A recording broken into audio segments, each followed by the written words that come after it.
UN Secretary-General Antonio Guterres warned Monday that unequal education was quickly dividing the planet as he sought to keep development on the agenda ahead of a week of diplomacy focused on global crises. The UN chief called a special summit on education a day before world leaders meet for the annual General Assembly, although a number of key officials, including U.S. President Joe Biden, delayed their arrivals in New York due to Queen Elizabeth II's funeral.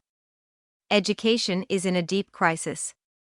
Instead of being the great enabler, education is fast becoming the great divide, Guterres told the summit. He warned that the COVID-19 pandemic has had a devastating impact on learning, with poor students lacking technology at a particular disadvantage, and conflicts further disrupting schools. Guterres appealed to all countries to prioritize increasing spending per student even amid question marks over the global economy. In a report earlier this month, the UN Development Programme said COVID has set back humanity's progress by 5 years. Guterres also called out Afghanistan's Taliban, who have deprived more than 1 million teenage girls of education since the Islamist militants returned to power in August 2021. I appeal to the authorities in Afghanistan, lift all restrictions on girls' access to secondary education immediately, he said.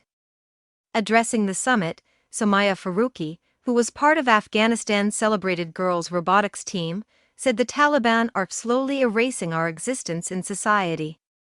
Thousands of girls may never return back to school. Many have been married off.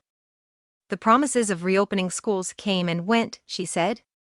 Appealing to world leaders, she said, you must not forget those who are left behind, those not lucky enough to be at school. Show your solidarity with me and millions of Afghan girls. Diplomacy on Ukraine, Iran. The UN General Assembly, with its epic traffic and demonstrations jamming Midtown Manhattan, is back in person after 2 years of the pandemic, with leaders required to show up if they wish to speak. The General Assembly voted to make just one exception for Ukrainian President Volodymyr Zelensky, who is leading resistance to a Russian invasion. Russian Foreign Minister Sergei Lavrov headed to New York for the summit, where he heard an appeal Monday from his French counterpart, Catherine Colonna, to allow a security zone outside the Zaporizhzhia nuclear plant, whose occupation by Moscow has raised mounting concerns. In the type of last-minute diplomacy common at previous UN sessions, Secretary of State Antony Blinken convened a first meeting of the foreign ministers of Azerbaijan and Armenia since a flare-up in fighting. Also high on the agenda for the UN week will be Iran, whose hardline president, Ebrahim Raisi, is traveling to the General Assembly for the first time.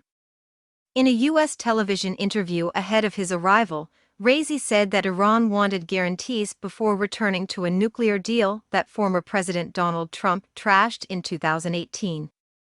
We cannot trust the Americans because of the behavior that we have already seen from them. That is why if there is no guarantee, there is no trust, he told CBS News' 60 Minutes program.